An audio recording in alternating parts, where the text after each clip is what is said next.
ஆண்டவரும் இரட்சகரும் மீட்பருமாய் இருக்கிற இயேசு கிறிஸ்துவின் நாமத்தினாலே உங்களை நம்ம நியூ கிரேஸ் டிவியின் வாயிலாக நாங்கள் வாழ்த்துகிறோம். இயேசுவின் நாமத்தினாலே வாழ்த்துகிறோம்.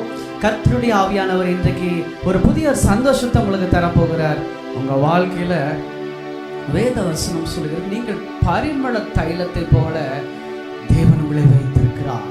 உங்கள் வாழ்க்கையில் மதீனமான ஒரு வார்த்தை கூட உட்பிரவேசியாதபடிக்கு தேவன் அழகாக நடத்த வல்லமையான தேவனாய் இருக்கிறார்.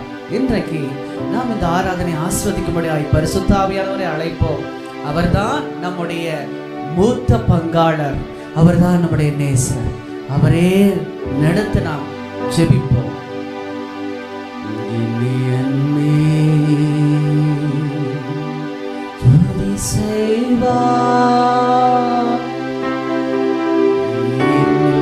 அடங்காத கிருபைகா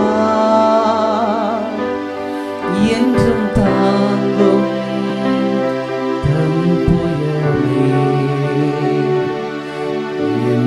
இயேசுவின் நாமமே என்றும் தாங்கும்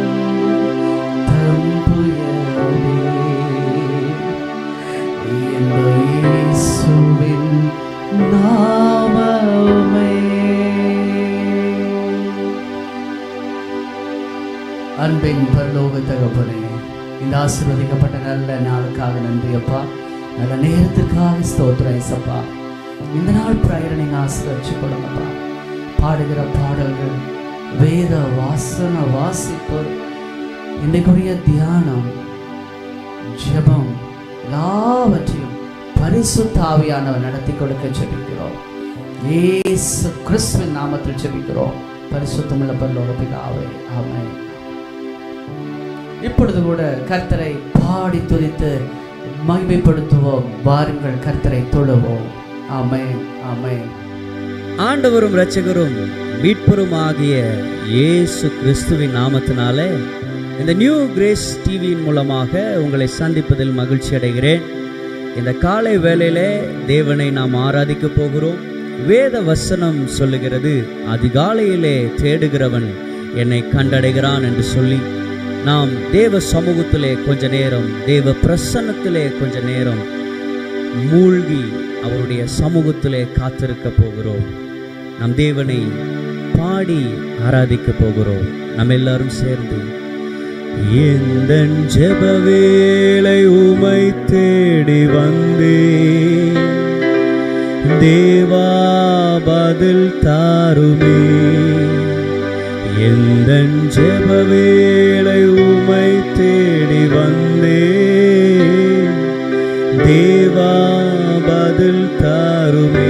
நாம் எல்லாரும் சேர்ந்து கொஞ்ச நேரம் தேவனை உள்ளத்தின் ஆழத்திலிருந்து இந்த அதிகாலையில் தேவ சமூகத்திலே நம்மை ஊற்றி நம்முடைய இருதயத்தின் ஆழத்திலிருந்து அவரை நோக்கி பார்ப்போமா? அவர்தான் நம்முடைய தேவன், அவர் நம்முடைய ராஜாதி ராஜா, அவர் கர்த்தாதி கர்த்தா. அவரை மகிமைப்படுத்தி பாடுவோம். எந்தன் ஜெப வேளை உமை தேடி வந்தே, தேவா பதில் தாருமே. எந்தன் ஜெப வேளை உமை தேடி வந்தே, தேவா பதில் தாருமே. எந்தன் கோட்டை, எந்தன் தஞ்சம் நீரே, உம்மை நான் நாடி வந்தே. எந்தன் கோட்டை, எந்தன் தஞ்சம் நீரே, உம்மை நான் நாடி வந்தே. எல்லாரும் சொல்லுவோமா? எந்தன் ஜெப வேளை உம்மை தேடி வந்தே, தேவா பதில் தாருமே. சோராது ஜெபித்திட ஜெப ஆவி வரம் தாருமே. தடையாவும் அகற்றிடுமே. சோராது ஜெபித்திட ஜெப ஆவி வரம் தாருமே.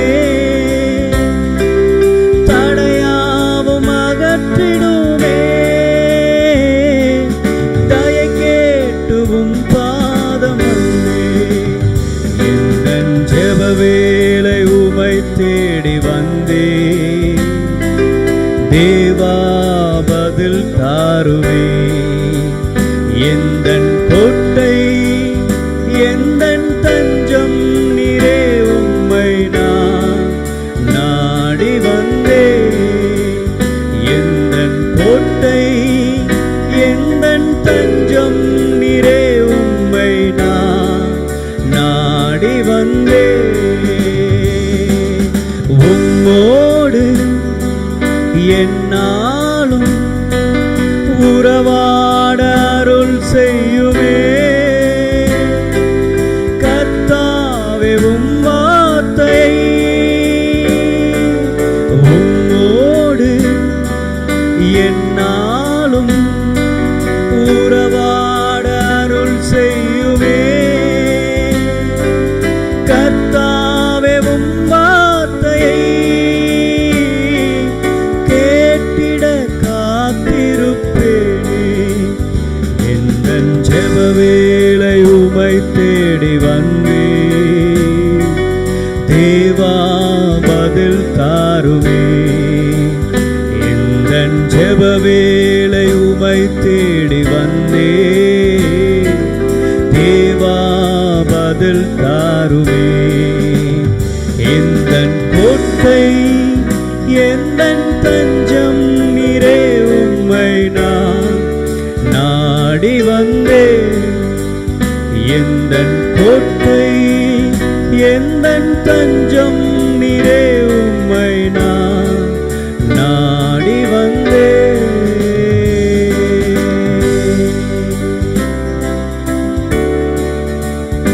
எல்லா துதியும் எல்லா கனமும் இயேசு கிறிஸ்து ஒருவருக்கு. ஆமென், ஆமென். கர்த்தருக்குள் பிரியமானவர்களே, இன்றைக்கு கூட நாம் வாசிக்க தெரிந்து கொள்ளப்பட்ட வேத பகுதி லூக்கா 6வது அதிகாரம் வசனங்கள் 39 தொடங்கி 45 வரை. பின்னும் அவர் ஒரு உவமையை அவர்களுக்கு சொன்னார். குருடனுக்கு குருடன் வழிகாட்ட கூடுமோ? இருவரும் பள்ளத்தில் விழுவார்கள் அல்லவா? சீஷன் தன் குருவுக்கு மேற்பட்டவன் அல்ல, தேறினவன் எவனும் தன் குருவை போல் இருப்பான். நீ உன் கண்ணில் இருக்கிற உத்திரத்தை உணராமல் உன் சகோதரன் கண்ணில் இருக்கிற துரும்பை பார்க்கிறதென்ன? அல்லது நீ உன் கண்ணில் இருக்கிற உத்திரத்தை உணராமல் உன் சகோதரனை நோக்கி, சகோதரனே, நான் உன் கண்ணில் இருக்கிற துரும்பை எடுத்து போடட்டும் என்று நீ சொல்வதெப்படி? மாயக்காரனே, முன்பு உன் கண்ணில் இருக்கிற உத்திரத்தை எடுத்து போடு, பின்பு உன் சகோதரன் கண்ணில் இருக்கிற துரும்பை எடுத்து போட வகை பார்ப்பாய். நல்ல மரமானது கெட்ட கனி கொடாது, கெட்ட மரமானது நல்ல கனி கொடாது. அந்தந்த மரம் அதனதன் கனியினால் அறியப்படும்.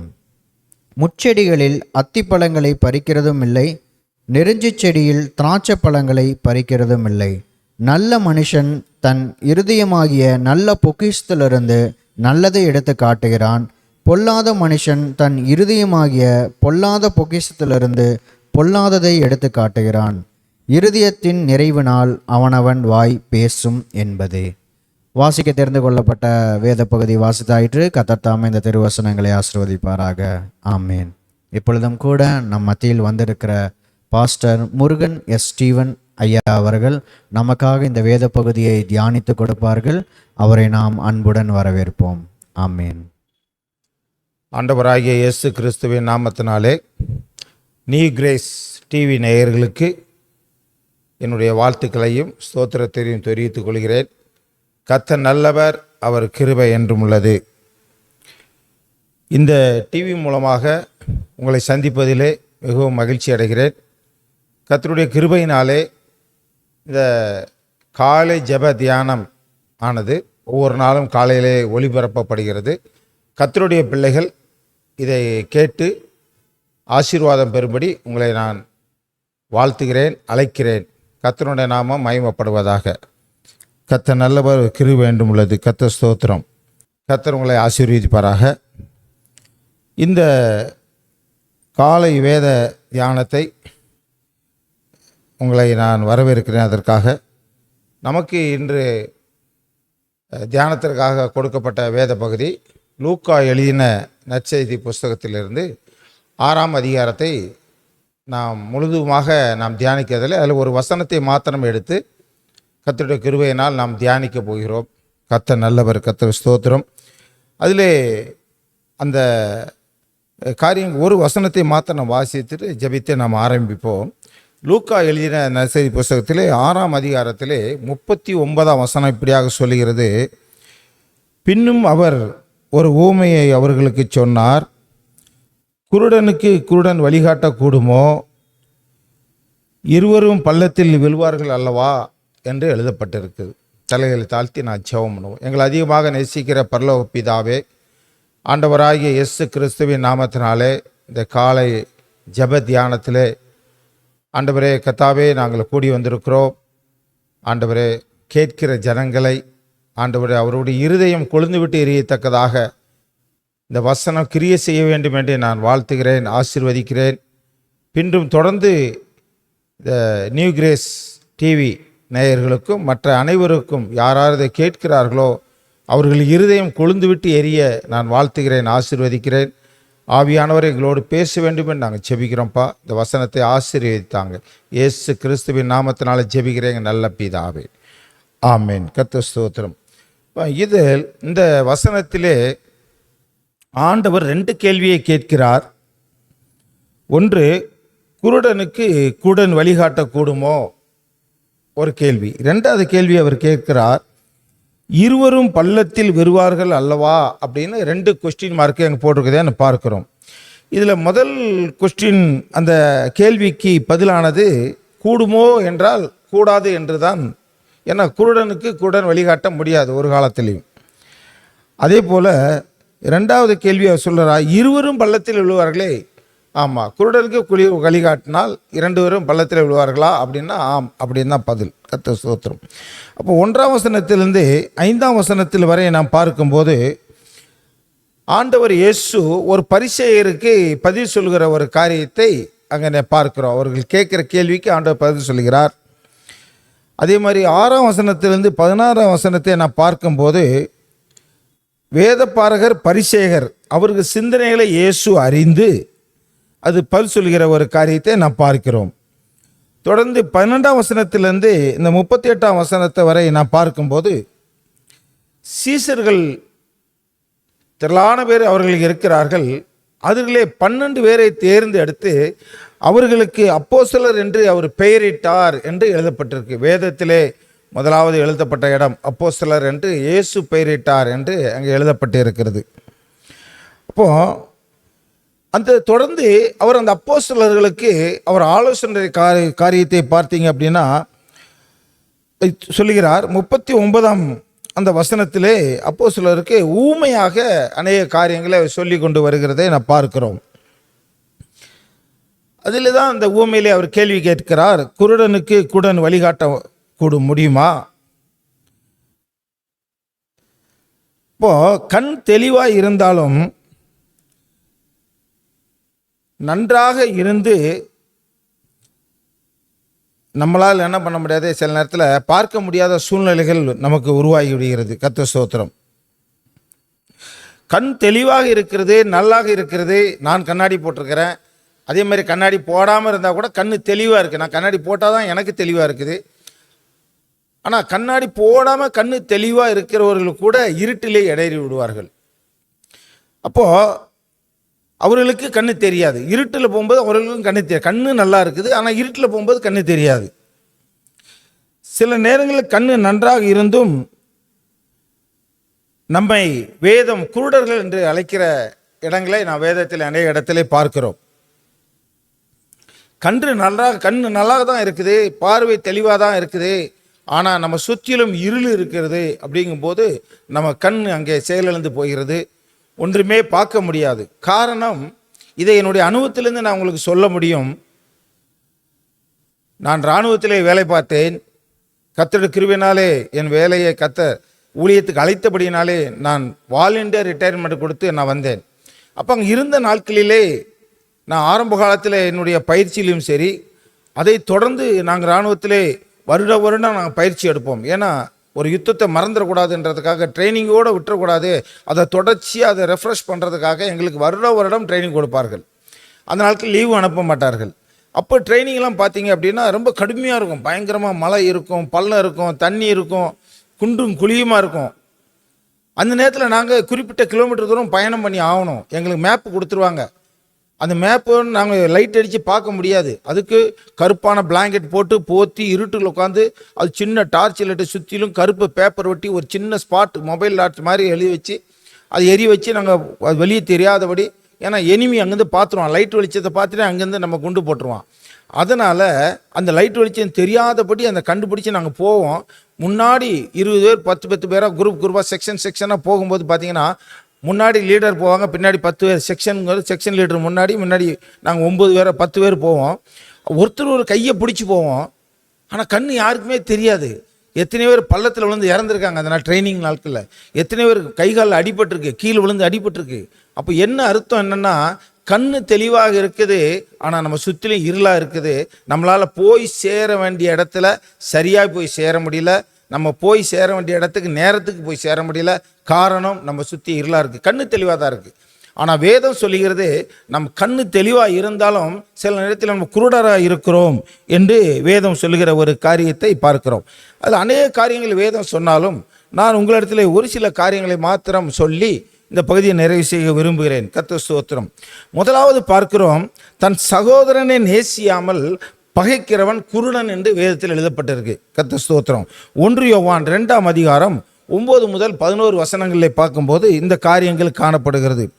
அதில் 11ஆம் வசனத்திலே பார்க்கிறோம், தன் சகோதரனை பகைக்கிறவன் இருளிலே இருந்து இருளிலே நடக்கிறான். யாரு? தன் சகோதரனை பகைக்கிறவன் அவன் இருளில் தான் இருக்கிறான், இருளில் தான் நடக்கிறான் அப்படின்னு சொல்லுது. இருளானது அவன் கண்களை குருடாக்கினபடியால் அப்படின்னு எழுதப்பட்டிருக்கு. அப்போ வேதம் சொல்லுகிறது, நாம் பார்க்குறதெல்லாம் கண்ணு குருடனா நம்முடைய ஃபிசிக்கல் பாடியை சொல்கிறோம், நம்முடைய நடைமுறையில் வாழ்க்கையில் உள்ள கண்களை சொல்கிறோம். ஆனால் வேதம் ஆவிக்குரிய பிரகாரமாக நம்மளை பார்க்கிறது. ஆவிக்குரிய பிரகாரமாக நம்மளை பார்த்து சொல்கிறது, உன் சகோதரனை நீ பகைத்தாயானால், உன் சகோதரனோடு நீ பேசாமல் இருந்தாயானால், உன் சகோதரனோடு நீ விரக்தியாக இருந்தாயானால், உன் ஆண்டவர் சொல்கிறார் உன்னை கூடன் என்று சொல்கிறார். கர்த்தர் ஸ்தோத்திரம். அப்போ யாரிடமும் பகை வைக்க வேண்டாம், அவர்களை நேசிப்போம் என்று நாம் பார்க்கிறோம். வேதம் பகையை அது ரெக்கமெண்ட் பண்ணுறதில்லை, அனுமதிக்கிறதும் இல்லை. யாராக இருந்தாலும் சரி, சொந்த சகோதரனாக இருந்தாலும் சகோதரியாக இருந்தாலும் தாய் தகப்பன் யாராக இருக்கட்டும், அவருடைய நம்ம எனக்கு பகை வைத்து கொள்ளக்கூடாது. எனக்கு ஒரு முதியவர் ஒரு ஆலோசனை சொன்னார். அவர் ஊழியக்காரரும் அல்ல, ஆனாலும் அவர் இந்து மனுஷன், ஒரு பாரம்பரிய கிறிஸ்தவர்லாம். அவர் என்னோட பேசிகிட்டு இருக்கோம் இப்படியா சொன்னார், பாஸ்டர் நீங்கள் தயவுசெய்து நண்பர்களை நீங்கள் சம்பாதிக்காட்டாலும் பரவாயில்லை, நீங்கள் பகைவரை சம்பாதிக்க வேண்டாம் என்று ஒரு ஆலோசனை சொன்னார். மிகவும் சரியாக சொன்னார். ஆகவே நம்முடைய வாழ்க்கையில் நண்பர்கள் இல்லாட்டாலும் பரவாயில்லை, ஆனால் பகைவர்களை நான் சம்பாதிக்கக்கூடாது என்று பார்க்க. யாரிடையுமே பகை வைக்கக்கூடாது, தன் சகோதரனே பகை வைக்கக்கூடாது, நண்பர்கள்ட்டே பகை வைக்கக்கூடாது, குடும்பத்தார்கிட்டே பகை வைக்கக்கூடாது. யாருடைய பகையை வைத்தால் ஆண்டவர் சொல்லார் நீ குருடன் என்று சொல்கிறார். கர்த்தர் ஸ்தோத்திரம். ஆகவே முதலாவது பார்க்கிறோம், தன் சகோதரனை நேசியாமல் பகைக்கிறவன் குருடன். யாரிடையுமே தயவுசெய்து கர்த்தருடைய பிள்ளைகள் பகையை வைக்காதீங்கள். இதை கேட்டுக்கொண்டு அதிகான தேவ ஜனமே, கர்த்தருடைய பிள்ளைகளை நீங்கள் பகையை வைக்க வேண்டாம். பகையை வைத்தால் ஆண்டவர் உங்களுக்கு பெயரை சொல்கிறார், நீங்கள் குருடன் என்று கர்த்தருடைய நாமம் மகிமைப்படுவதாக. இரண்டாவது பார்க்கிறோம், ஒரு வசனத்தை பார்க்கிறோம். உபாகமம் 16ஆம் அதிகாரம் 19ஆம் வசனத்திலே பார்க்கிறோம், நியாயத்தை புரட்டாது இருப்பாயாக, முகதாட்சிணியம் பண்ணாமலும் பரிதானம் வாங்காமலும் இருப்பாயாக. பரிதானம் ஞானிகளின் கண்களை குருடாக்கி நீதிமான்களின் நியாயங்களை தாறுமாறாக்கும் என்று பார்க்கிறோம். என்ன அர்த்தம்? பரிதானம் வாங்குகிறவர் குருடர். என்ன சொல்லுது? முதலாவது பார்த்தோம், தன் சகோதரனை நேசிக்காமல் பகைக்கிறவர்கள் குருடர் என்று வேதம் சொல்லுகிறது. ரெண்டாவது பார்க்கிறோம், இந்த உபாகமம் 16ஆம் அதிகாரம் 19ஆம் வசனத்திலே நியாயத்தை புரட்டாது இருப்பாயாக. நியாயமான காரியத்தை நியாயமானதான பார்க்கணும், அதை புரட்டக்கூடாது. அது மாத்திரமல்ல, முகதாட்சிணியம் பண்ணாமலும் பரிதானம்னா என்ன தெரியுமா? லஞ்ச லாவணியங்கள். பரிதானம் வாங்காமலும் இருப்பாயாக. பரிதானம் ஞானிகளின் கண்களை, யாருடைய கண்களாம்? சாதாரண மனிதன் இல்லைங்க, ஞானிகளுடைய கண்களே அது குருடாக்குதான். நீ உலகத்தில் ஞானியாக இருக்கலாம், டாக்டரேட் வாங்கியிருக்கலாம், டாக்டர் படிச்சிருக்கலாம், போஸ்ட் கிராஜுவேட் முடிச்சிருக்கலாம், இன்னும் ஸ்பெஷல் டாக்டரேட், ஸ்பெஷல் கிளாசிஃபைடு ஸ்பெஷலிஸ்ட்லாம் முடிச்சிருக்கலாம். எதா இருந்தாலும் ஞானிகள் தான். ஆண்டவர் சொல்கிறாரு, நீ பரிதானம் வாங்கினன்னா, லஞ்சம் வாங்கினன்னா, நீ கையூட்டு வாங்கினன்னா உன்னை ஆண்டவர் குருடன்னு சொல்கிறார். கர்த்தர் ஸ்தோத்திரம். அப்போ கண்களை குருடாக்கி நீதிமான்களின் நியாயங்களை தாறுமாறாக்கும் அப்படின்னு சொல்லுது. கர்த்தர் ஸ்தோத்திரம். ஆகவே உபாகமம் 10ஆம் அதிகாரம் 17ஆம் வசனத்தில் எப்படியாக பார்க்கிறோம், அவர் பட்சபாதம் பண்ணுகிறவரும் அல்ல, பரிதானம் வாங்குகிறவரும் அல்ல. நம்ம கர்த்தர் ஆராதிக்கிற கர்த்தர் யார்? அவர் பரிதானம் வாங்குகிறவர் அல்ல, அவர் பட்சபாதமும் பண்ண மாட்டார். பட்சபாதம் இல்லாத தேவன் என்று வேதம் சொல்லுகிறது. அதிகாரத்திலே பக்தனாகிய மோசே மூலமாக இஸ்ரவேல் ஜனங்களுக்கு எழுதி கொடுத்த அந்த கட்டளையிலே அவர் இந்த புஸ்தகத்தில் எழுதப்பட்ட ஆதியாமம், யாத்திராமம், லேவியராமம், என்னாமம், உமாகம் 5 ஆகமங்களிலே இந்த கடைசி ஆகமத்தில் அவர் இப்படியாக பதிவு வச்சிருக்கிறார். பட்சபாதம்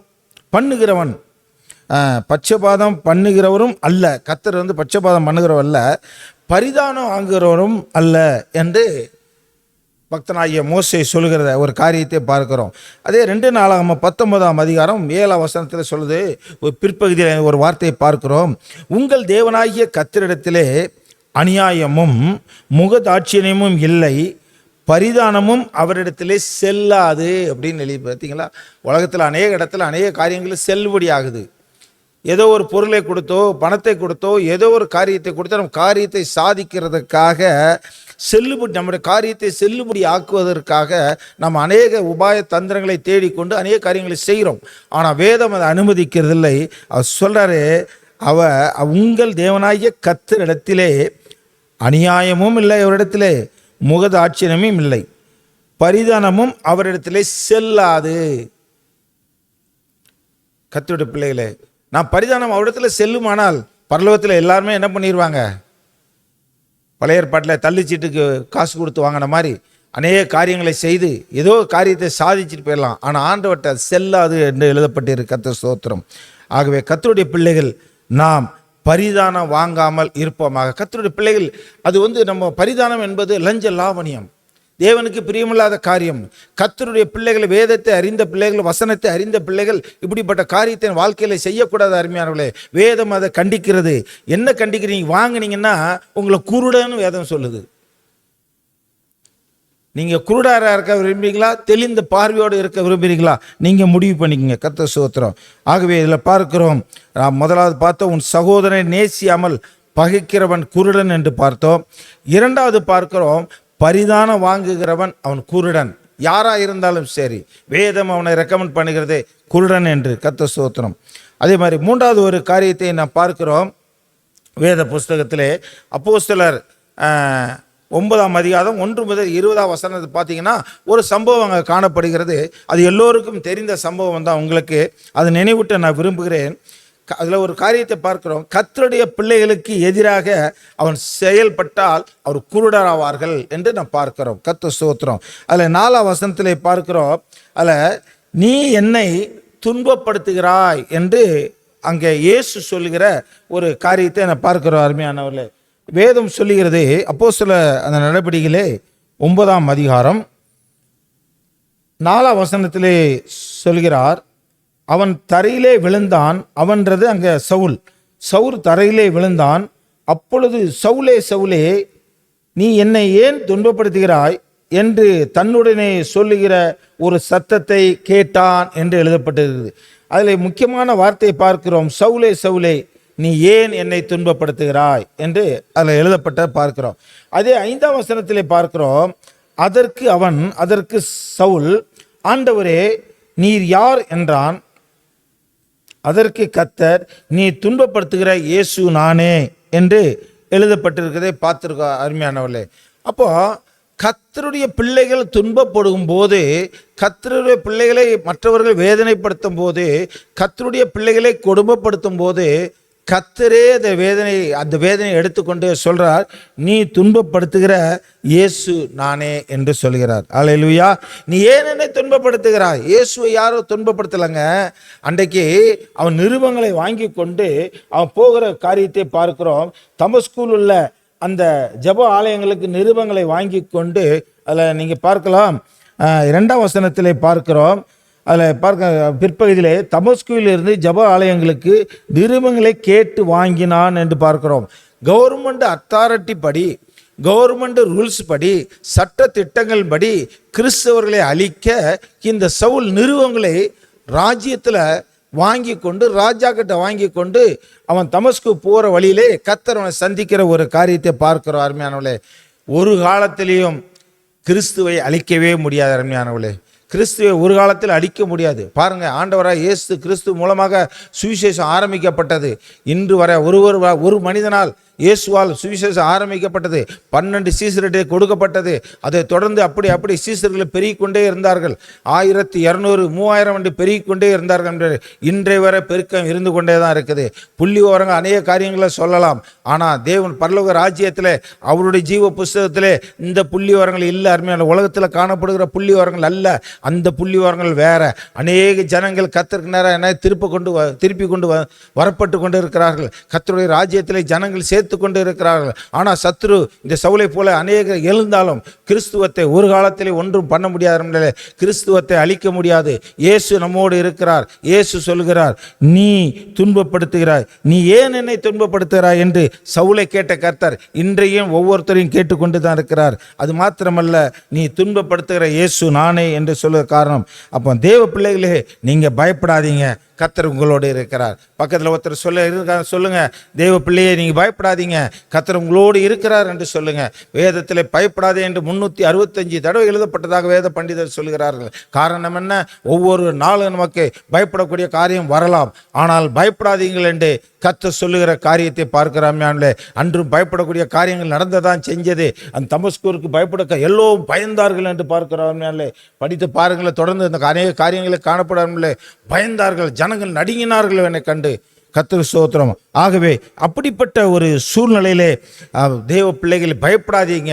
ஒரு காலத்தில் ஆண்டவர் சொல்றாரு, கர்த்தருடைய நீ அவனை தொட்டன, என்னை தொடுகிறவன் என் கண்மணியை தொடுகிறான் என்று வசனம் சொல்லுகிறது. அருமையானவர்களே, ஆகவே நம்மளை தொடுகிறதுக்கு யாராலையும் முடியாது.